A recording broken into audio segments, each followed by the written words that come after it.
Jai Radha Madhava Kunja Bihare.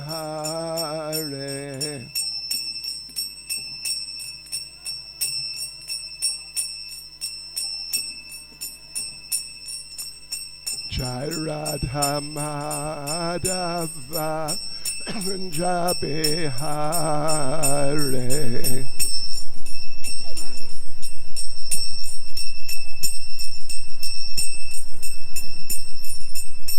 Gopi Jana Vallabha Giribharadhare.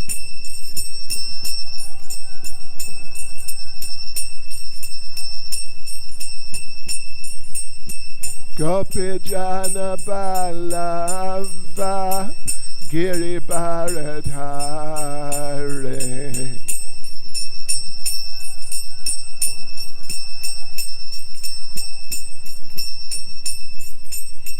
Yashodanandana Raja Janaranjana.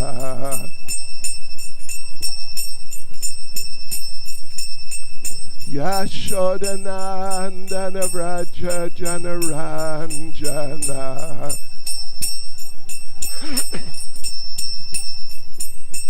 Yamunatira Vanachare.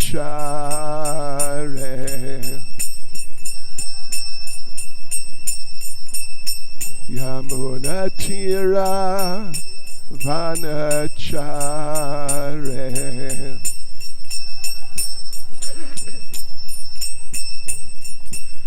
Jai Radha Madhava Kunja Bihare.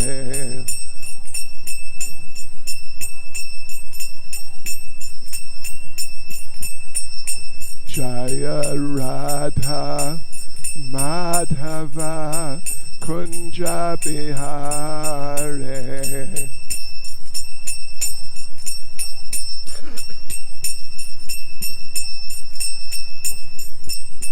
Gopi Jana Vallabha Giribharadhare.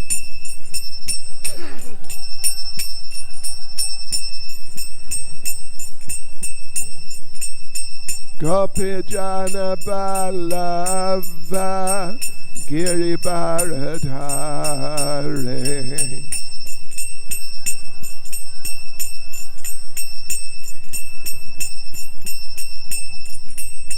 Yashodanandana Vraja Janaranjana.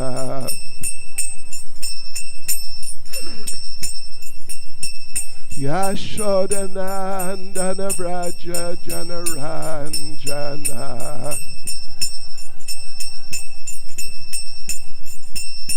Yamunatira Vanachare.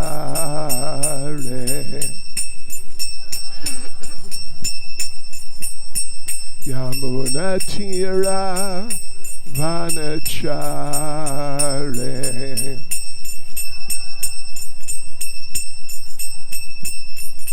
Jai Radha Madhava Kunja Bihare.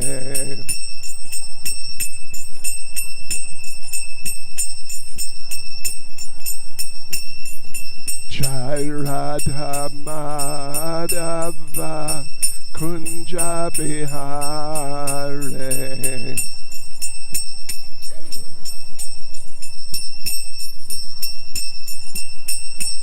Jai Prabhupada, Jai Prabhupada, Prabhupada, Jai Prabhupada.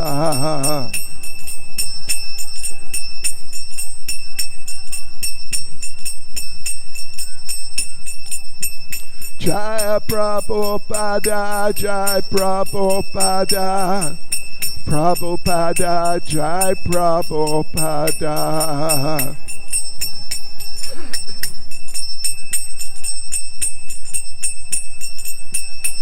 Jai Jai Prabhupada, Prabhupada, Prabhupada, Prabhupada.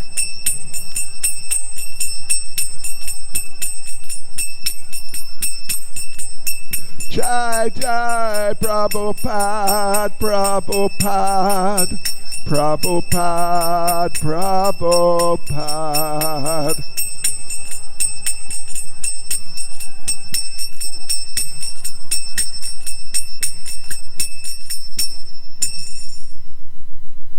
Jai Vishnupada, Paramahans, Parafrajik Charas, Srimad, His Divine Grace, A.C. Bhaktivedanta Swami, Srila Prabhupada Ki, ISKCON's founder Acharya, Srila Prabhupada Ki, Grantaraj Srimad Bhagavatam Ki, Shri Radha Radhanath Ki, Shri Giri Govardhana Ki, Sankirtan Yagya Ki, Go Premanande. All glories to the assembled devotees. All glories to the assembled devotees. All glories to the assembled devotees. All glories to Sri Guru and Sri Gauranga. All glories to Srila Prabhupada.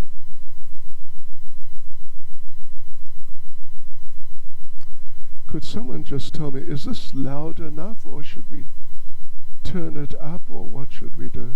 Yeah? Okay, I would have thought so.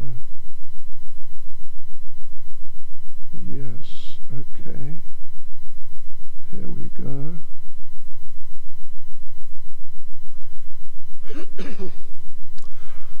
Om Namo Bhagavate Vasudevaya.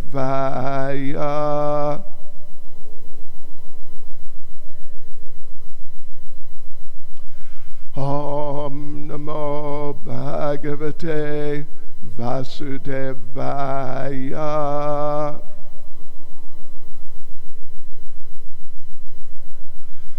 Om Namo Bhagavate Vasudevaya.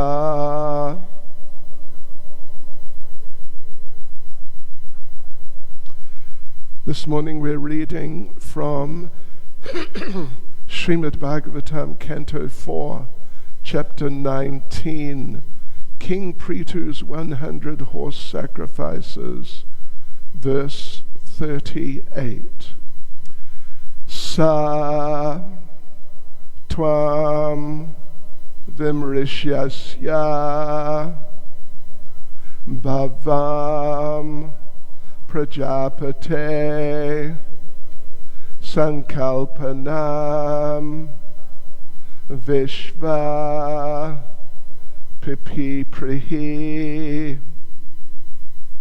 Eindrim Cha Mayam Upadharma Mataram Prachanda Pakanda Patam Prabho Jahi Satvam Vimrishyasya Bhavam Prajapate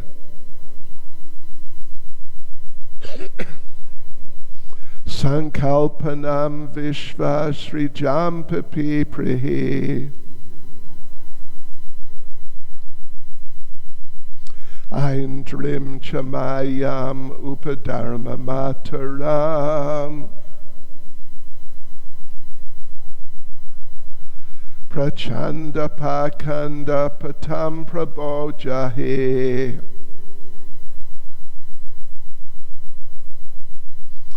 Satvam Vimrishyasya Bhavam Prajapate Sankalpanam Vishva Srijam Pipi Prihi Eindrim Chamayam Upadharma Mataram Prachanda Pakanda Patam Prabho Jahi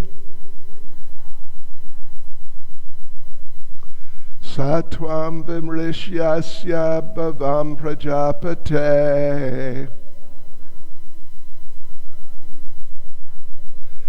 Sankalpanam Vishva Srijam Pipi Prihi Aindrim Chamayam Upadharma Mataram Prachanda Pakanda Patam Prabhojahi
Ladies,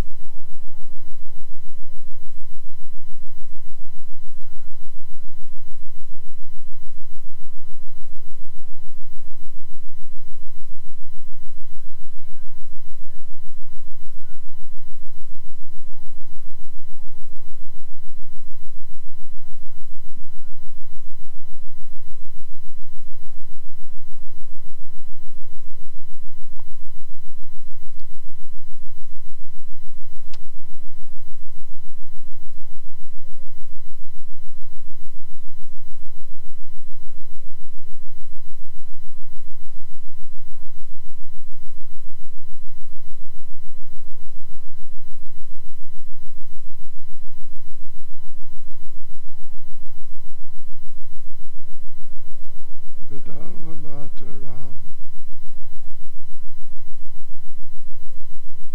Prachanda Pakanda Patam Prabhojahi.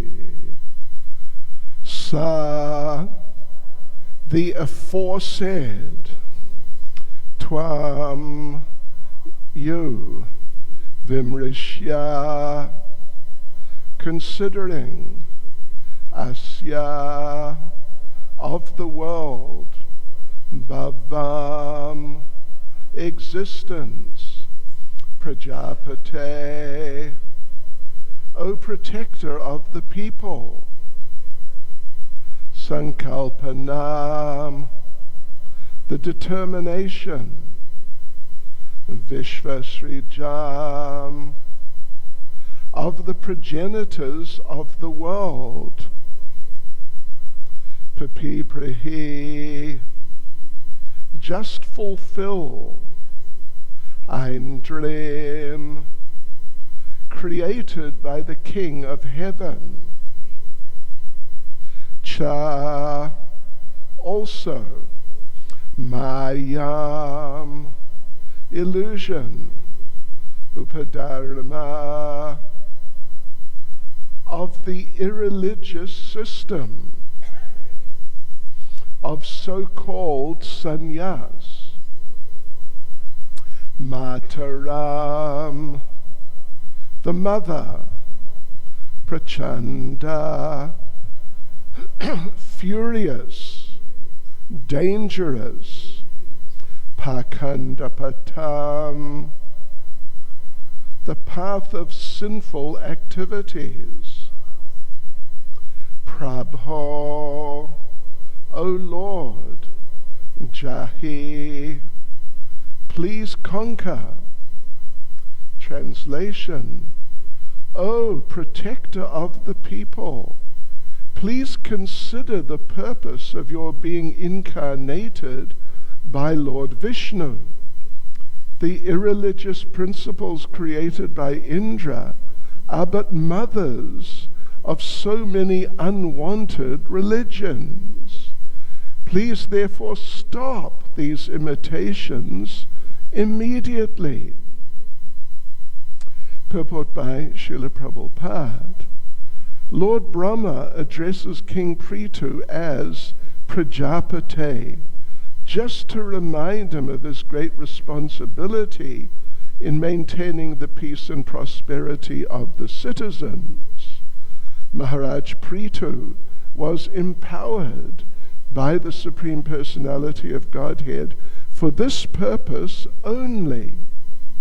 It is the duty of the ideal king to see that people are properly executing religious principles. Lord Brahma especially requested King Prithu to conquer the pseudo-religious principles introduced by King Indra.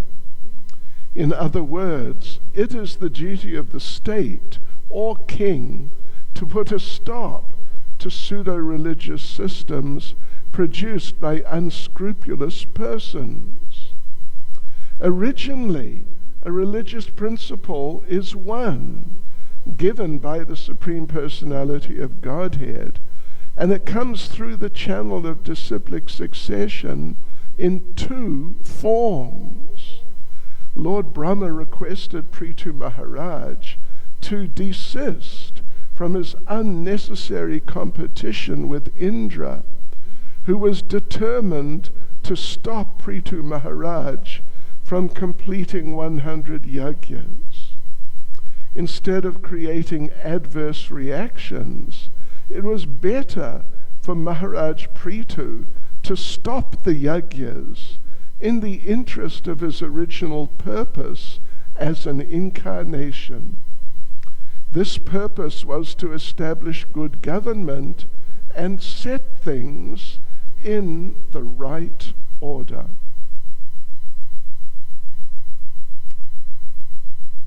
Satvam vimrishyasya bhavam prajapate sankalpanam vishva srijam pipi prahi ein dream chamayam upadharma mataram prachanda pakanda patam prabho jahi.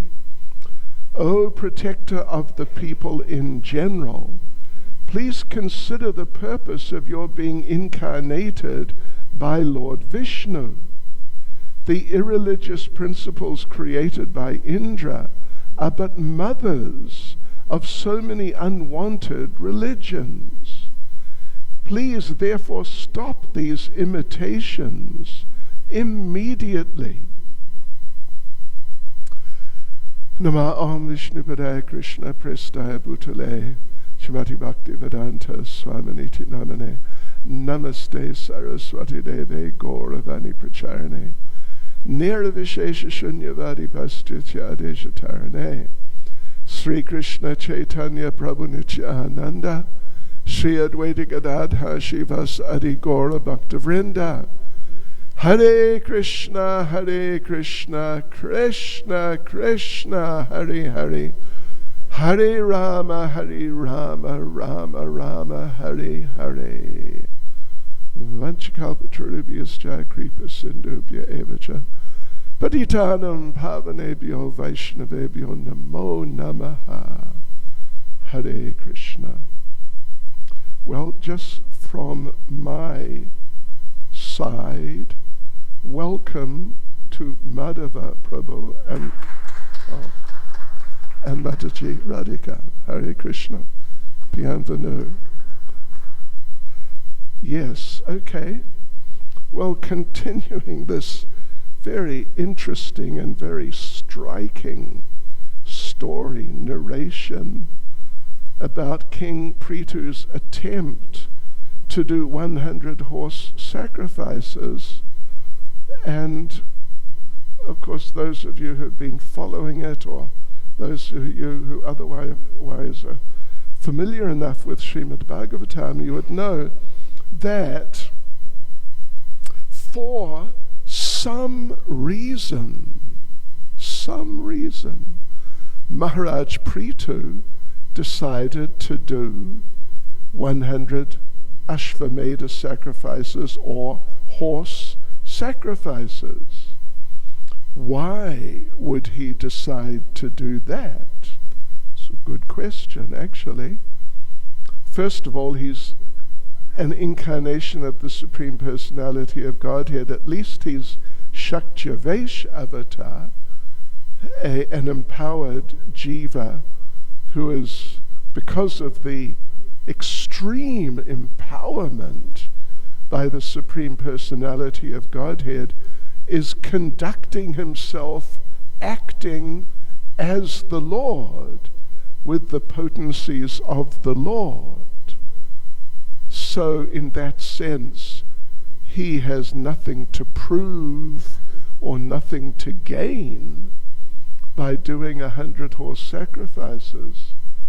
The general idea behind doing 100 horse sacrifices is that the person, the performer, will then, or should be able then, or will be able then, to get the position of King Indra, king of the heavenly planets, and in that way have extreme opulence and material facilities. Just from our point of view, even someone who's been brought up under like royal circumstances, and that's none of us at all by any means, but even people who have been brought up with extreme opulence of, things like your regular eating plates made of solid gold. I mean, just as one example, what can you say? Here we're trying to get over the phenomenon, the tradition of using paper plates. It's a bit of a battle. But what about using solid gold plates, not just gold-plated, which would be quite something anyway, and not just 9 carat, maybe not even 18 carat, but maybe like traditionally in India, 22 carat gold. It's just practically pure gold, so the value it's very high at least. And then, as we read of the Pandavas who were living like that, they would finish a meal and throw the plates away like we used to throw our paper plates away. Do we still, or do we reuse them? Sometimes I've seen devotees reuse paper plates. It's a fact. And, these polystyrene cups, etc. So, to be brought up like that, in terms of material facility, of opulence and just wealth, and the clothing, the jewelry, and all the furniture and the facilities and the buildings. But then on top of that, to have massive control. Now the governments, let's not get too political, but the governments don't have as much control as they should have. They really don't. And even if they did have that much control, would they be capable of using it properly? The answer to that question is no, they wouldn't. But that was the situation there. You may remember Srila Prabhupada told the story once of one of these very high level kings from somewhere, maybe the Middle East, but somewhere on this planet, and he or his people, his team, had invented the guillotine. You know the guillotine, right? Put your head through, and then the blade comes down and cuts off your head. That's a guillotine. So they had invented the guillotine, and they wanted to market it to the British government. So they brought one to England and said, and explained, look at this, see the blade, it's up there, then it comes crashing down, and that's the end of the person. And that king said to whoever the Britisher was who was dealing with him, said, well, just call one of your soldiers and I'll demonstrate it. And the Britisher understood, he wants to cut off the head of one of our soldiers. And so he said to that king, no, we can't do that. We can't cut off the head of someone just to do a demo of your device. And that king was taken aback. What? Really? Why can't you do that? You're a king. Of course you can do that. No, we can't. So as we understand, the British did not adopt the practice of using guillotines. So anyway, I'm just mentioning the difference between what we have experienced in life in terms of opulence. Of course, some of us come from, by our standards, relatively a little more opulent backgrounds than others, but just nothing compared to the opulence of Indra. It's just simply nothing. Even the most wealthy present living now, like I believe it's Mr. Musk, maybe he wouldn't be considered a pauper, but he definitely wouldn't be considered a very wealthy person by those standards, not wealthy at all. I mean, he makes motor cars, but they're all made of tin and not solid gold. It's just low level. So, and then so that's the opulence of Indra, but the opulence of Indra compared to the opulence of the Supreme Personality of Godhead, it's not very much at all. It's really not very much at all. Shri Shri Radha Radhanath Shri Giri Govardhan Shri Chaitanya Mahaprabhu Ki Jai. The first thing about the opulence or just the situation of the Supreme Personality of Godhead is that he is eternal. Whereas even Lord Indra, even Lord Brahma, who's on a higher level, much higher level than King Indra, his position is temporary. So he may enjoy for a while, but by the standards of the Supreme Personality of Godhead, Lord Brahma lives for the period of one inhalation of Lord Vishnu. And what's an inhalation? We're all sitting here inhaling and exhaling. We don't even notice. But what is it? It's a second, couple of seconds or something.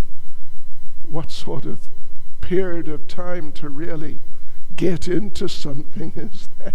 What can you do in a couple of seconds? But the lifetime of Brahma, what to speak of Indra? There are, 13, 14 Indras in a day of Brahma. in one day. Anyway, you get the idea, I think. The scale, in terms of scale of opulence, of conditions of existence and wealth and so on, is just, you could say it's just pathetic, actually. It's pitiful. It's completely pitiful. But people are aspiring and trying so much to achieve some sort of standard of opulence, prominence, beauty and facility and so forth. So anyway, it's an interesting question. Why did Maharaj Prithu decide he wanted to do 100 horse sacrifices? And here, of course, according to, this is Lord Brahma speaking, that it doesn't matter, it's not important. Not important. You've done 99, you got nothing to gain by doing the 100th, and if you do the 100th, then our current Lord Indra, he's going to have a nervous breakdown, or he's in the process of having some form of nervous breakdown and just extreme distress, really extreme distress, that someone may kick me out and take over my position, and he is just doing all these things which he would normally never consider doing, because despite Lord Indra's attachment to sense gratification and sometimes his becoming just overwhelmed and just too carried away with that, but still he is a devotee and he is a knowledgeable person. He's not just some ignorant, materially attached fool who just wants to increase his enjoyment. Yes, so, from 1 chapati a day, that's about all I can manage. From 1 to 2, double it. Double your enjoyment. Anyway, yes, so why? And maybe there's a logic in the sense that for people who are materialistic, King Prithu, as the ruler, is encouraging them at least to do something which is in the realm of religious activity, although it's certainly not the most desirable thing in the realm of religious activity. Maybe that, showing that it's good to do some ritualistic religious activity as opposed to not doing anything of that sort. But beyond that, for himself, in terms of what he may achieve, there's nothing. There's nothing for him to gain, because it takes time and effort, etc., and money to do it. Why would he bother? And certainly not because he feels, I need to do it to achieve something for me. It's not like that. So therefore Lord Brahma, very intelligently, is telling him to stop, or advising him. He's saying, please consider the purpose of your incarnation. So on that basis, stop this whole process, this whole thing which is going on between you and Lord Indra. So, yes, it's interesting. Those sacrificial performances, going back, particularly to Treta Yuga, not even Dwapara Yuga, but this is more like a Treta Yuga type of program of activity, ritualistic sacrifices, of different types. Because when an Ashvamedha sacrifice is done, there is a fire sacrifice done with it. It's not just the sacrifice of the horse. It's a whole. There are different things going on with different groups of priests doing different things. So under circumstances, what King Prithu is doing is actually very good. It's very good. At least in Treta Yuga, it would be considered exemplary, wonderful. But under certain circumstances, it's not really desirable. It's not effective. And in certain ways, like in this case, it's a social, interpersonal consideration. It may actually have there may be negative results and repercussions. Just like we know in the beginning of the Bhagavatam, then Shonaka Rishi Sutta Goswami meets Shonaka Rishi and the sages in Naimisharanya forest. And it's just the beginning of Kali Yuga. Kali Yuga has been going on just for a few years, not even one generation, just a few years. So Shonaka Rishi and his associate Brahmins, and being very pious and compassionate and well-meaning, they are doing a big fire sacrifice to offset the onslaught of the beginning of Kali Yuga, to slow it down. They know they cannot actually stop it and turn it around and get back to very nice, pious, and Krishna-conscious way of life. But at least their idea is we can slow it down by doing a 1,000-year sacrifice. That's a big sacrifice. That's a really big sacrifice. Yes, so Sutta Goswami came on the scene, and of course Sutta Goswami is already very famous. He's very famous as a big sage and highly knowledgeable, saintly person. Sutta Goswami has spoken, by that time had already spoken not all but many of the Puranas.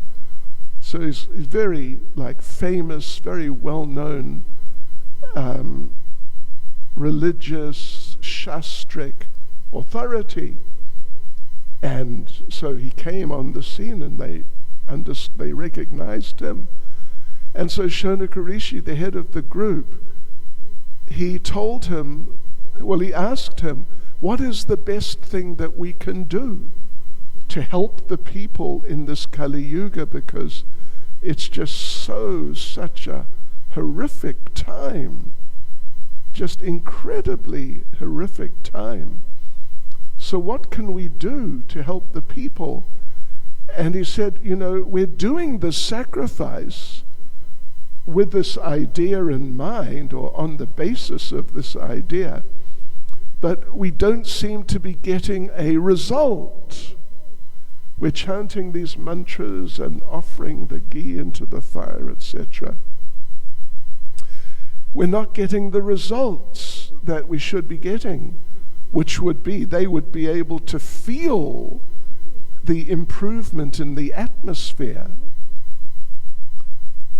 Yeah, just in the atmosphere around, they would be able to feel an increase in piety and a removal of the energy of inauspiciousness. But they couldn't feel that. So what could... He said the only result we're getting is... Does anyone remember? Do you remember? Do you remember? Do you remember? The only result we're getting is our faces are becoming blackened by the smoke of doing the fire sacrifice. That's all. And that's not particularly beneficial. I mean, that's just, it's bad. It's unpleasant. So you must help us, because we want to do this. We want to help. But we need direction and guidance how to actually help. Right, so then Sutta Goswami instructed them on Srimad Bhagavatam. Srimad Bhagavatam, and on the basis of the principle of hearing and chanting about the Supreme Personality of Godhead. And even, of course, if we read carefully through the Bhagavatam, we find that there is special emphasis on chanting the holy names of the Lord, not just, the pastimes, the philosophy, although that's there, but not just that. There's special emphasis given to the chanting of the holy names. Right at the end of the Bhagavatam, the 12th canto, chapter 13. Let me just locate this verse. It's very interesting, and it's very specific, and it may actually be the very last verse, but just a sec, I'll be there momentarily. What's going on here?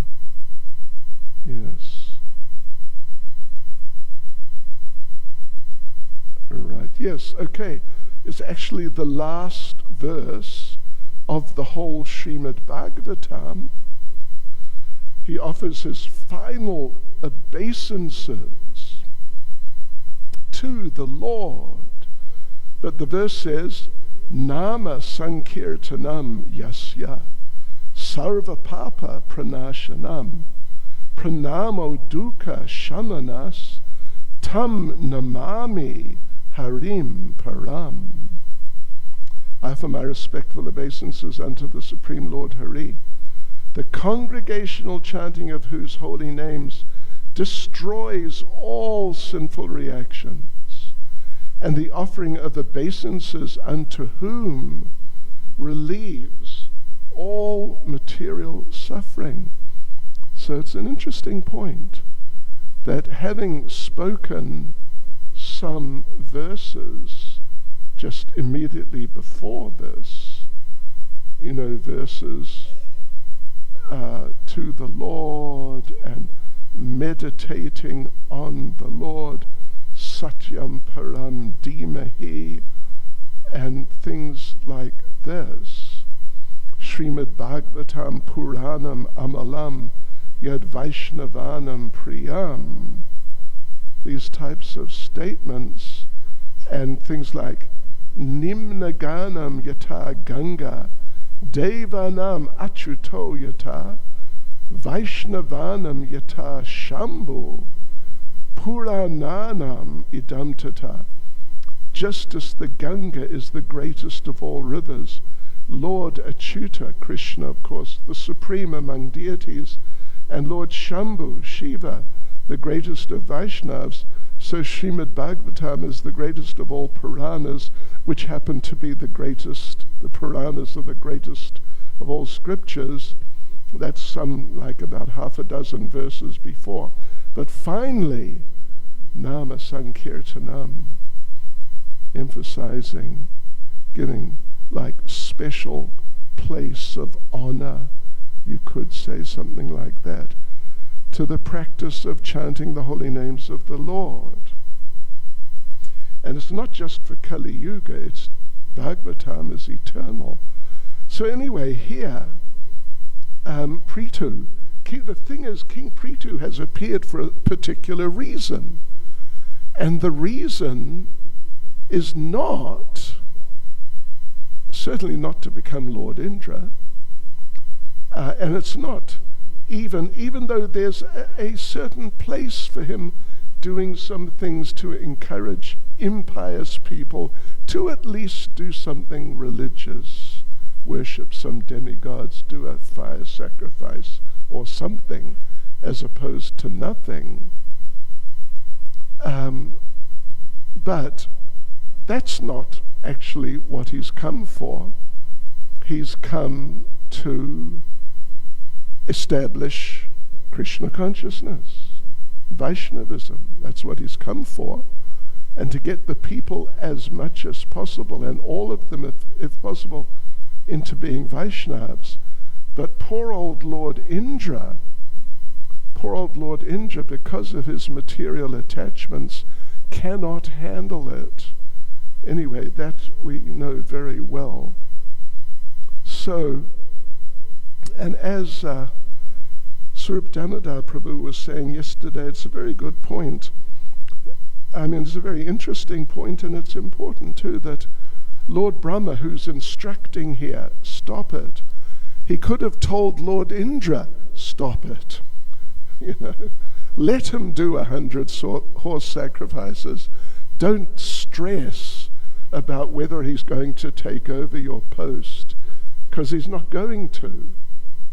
But the Lord did not instruct, Lord Brahma, head of our Sampradaya, did not instruct him like that. He could have easily. And it's quite arguable that would have been more appropriate.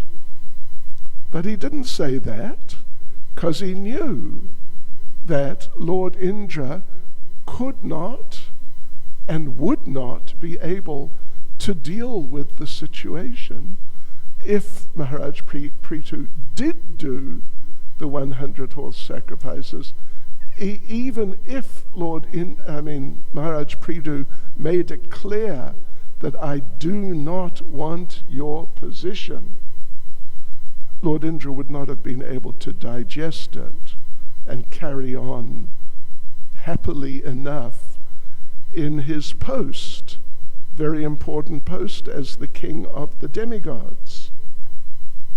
So Lord Brahma, sometimes these evaluations have to be made in Krishna consciousness. Sometimes things are, as they say, sort of black and white. You must chant Hare Krishna,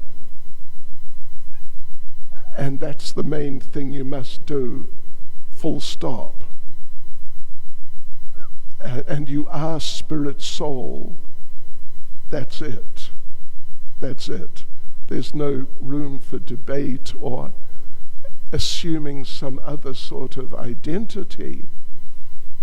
So sometimes things in Krishna consciousness are very clear like that.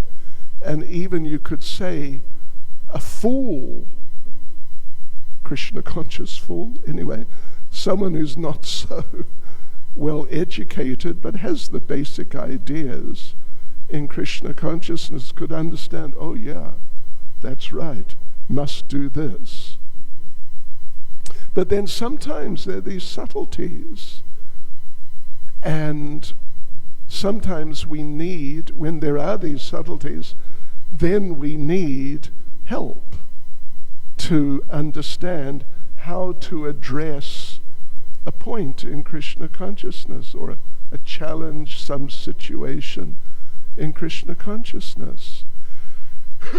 Even we find in Srimad Bhagavatam from time to time, there are statements, someone is speaking or doing something, and it's actually inaccurate.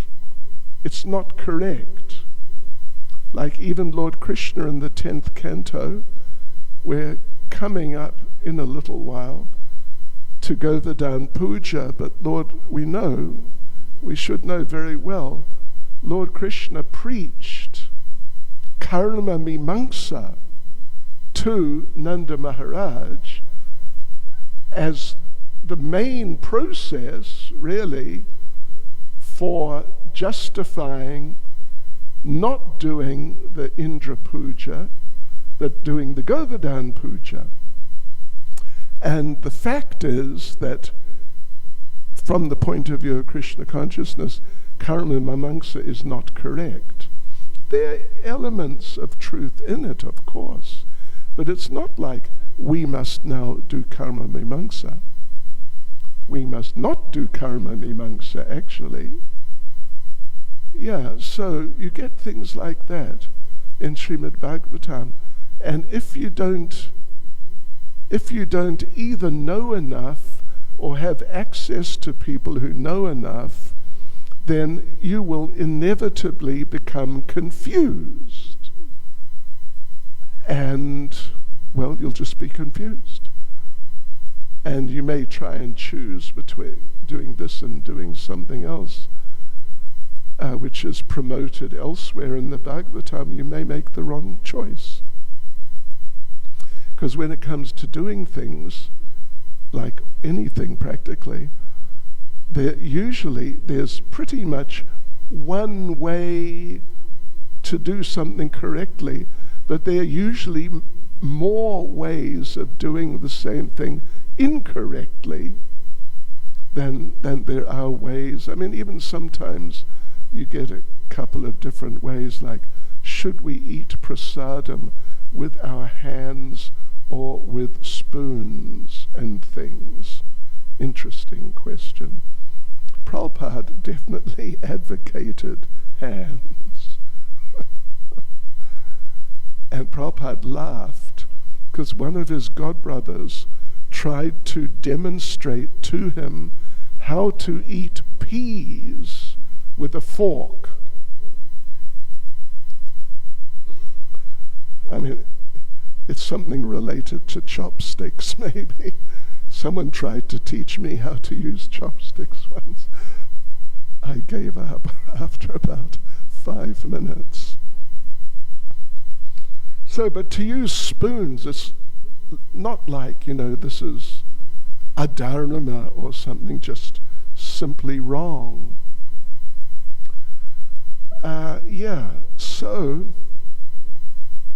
So yes, this is very important, and therefore it's good that Lord Brahma is around to help.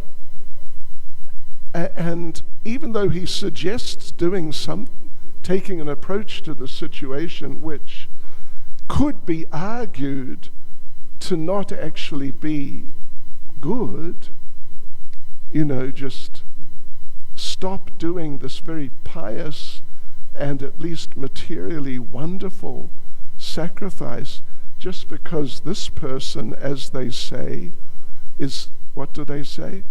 Throwing his toys out of the cradle. Is that what they say? Anyway, just unnecessarily stressing, like to the point of he's lost it. And he's just doing some things which are really not good, really bad, actually. So it could easily be argued that, listen, Lord Brahma, just don't give in to Indra's nonsense. He's doing nonsense. But sometimes, in order to help someone in Krishna consciousness, sometimes there has to be some flexibility. Like Prabhupada said, I have created all these big projects just to keep my big men busy, engaged. Meaning that, it could be argued that some of the big projects you didn't really need to do. But they need to be engaged in certain ways, and they need positions and recognition and appreciation of a certain type. Otherwise, they'll become dysfunctional, or they may become dysfunctional in Krishna consciousness. So yes, anyway, we mentioned yesterday Lord Indra is a devotee actually, despite, certain things. He is a devotee, and he has this very important service of being the king of heaven and the king of the demigods. And we don't want to sort of lose him, have him actually have a nervous breakdown and become unable to function.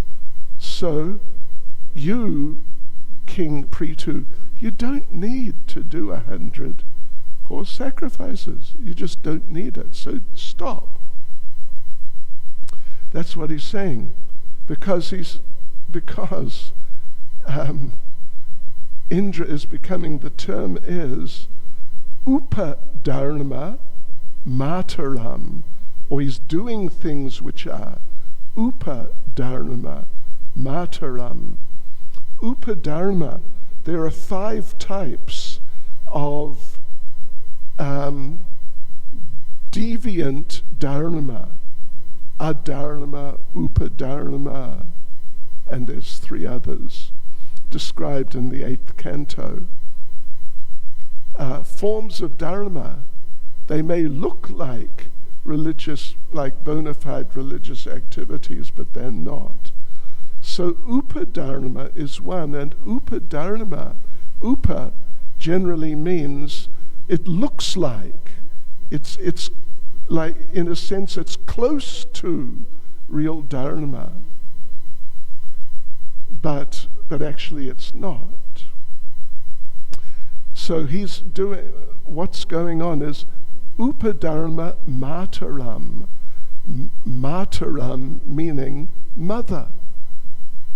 What he's doing will be the mother of false religious activities, which some people will think that, oh, it's very good. Religious activities, that's good. We must follow them. But they're not real dharma, they're upadharma. They look like, and they can, an uneducated person could easily accept them as dharma, but they're not. And what is that particularly, specifically? It is taking a position, particularly in terms of varnashram even, but otherwise just taking a position in life which you're just not qualified for. And so if you try to take it and try and carry it out, you'll just create chaos. Like the people now, again, we don't want to get into politics, but the people who are in charge of countries, sorry to say, there's not one who's actually qualified to actually lead a country and all the country people. There's just not one. And the great majority are just sort of vastly unqualified. Yes, so it's Kali Yuga. It's Kali Yuga. So Lord Brahma is instructing King Prithu because he knows. King Prithu, if he's instructed, don't do the 100th horse sacrifice, you don't need to, stop it, he'll immediately say yes, no problem, because he understands all these things. But Indra, if Prithu finishes the 100th sacrifice, he will, he's already lost it, but he'll completely lose it, and then will probably lose Lord Indra. Like sometimes devotees are trying to do a service just amongst us. Sometimes devotees are trying to do a service, but for reasons of their nature, their state of consciousness, and like that they struggle to do it. They struggle to do it. But so therefore, and of course they should be encouraged, if possible, give it a try and, do your best and Krishna will help. But even still, sometimes devotees can't do it. Some devotees, they should then be engaged in some other service rather than just keep pushing that it's all absolute, it's Krishna conscious and don't be in Maya. Yeah, it's kind of, there are subtleties involved, and this is a situation of that sort here. Hare Krishna.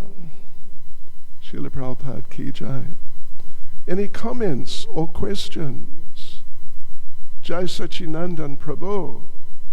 You'll have to shout.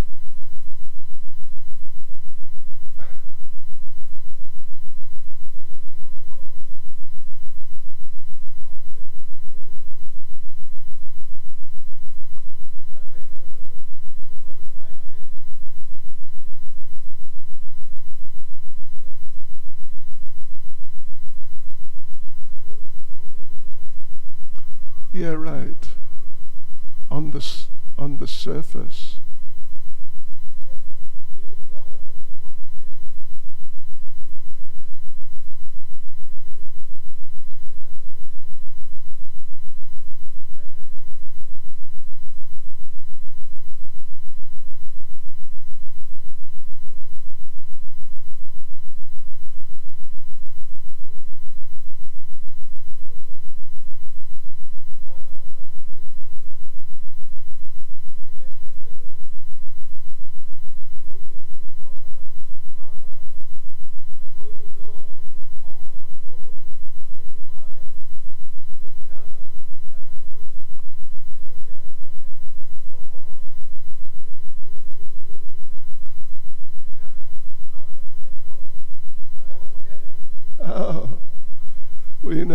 Let me tell you one thing that sort of related, that Harikesh told me. It was like March 1978. The new gurus it had just been accepted that they would actually become gurus. And he had been Prabhupada's secretary for quite some time. When Prabhupada came here, he was Prabhupada's secretary, and he told me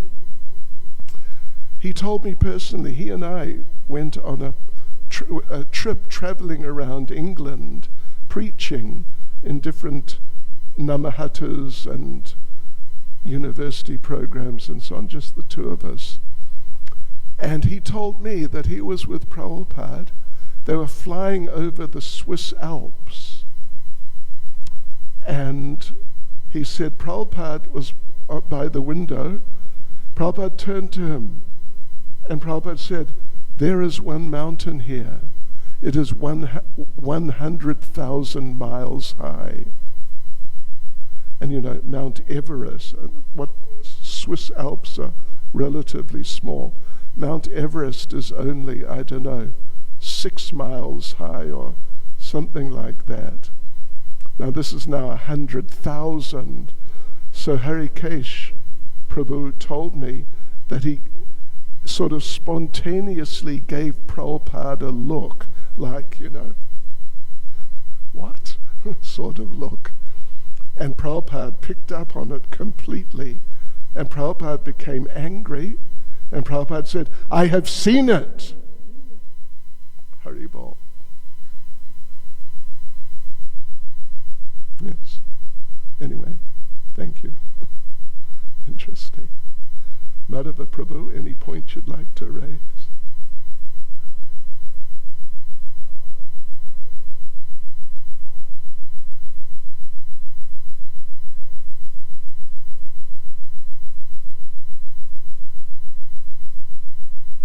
Oh, okay. That's interesting. Sure. Right. Sorry? Oh, okay. Right. Really? Okay. Okay, interesting. Hare Krishna. Haribol, Srila Prabhupada ki jai.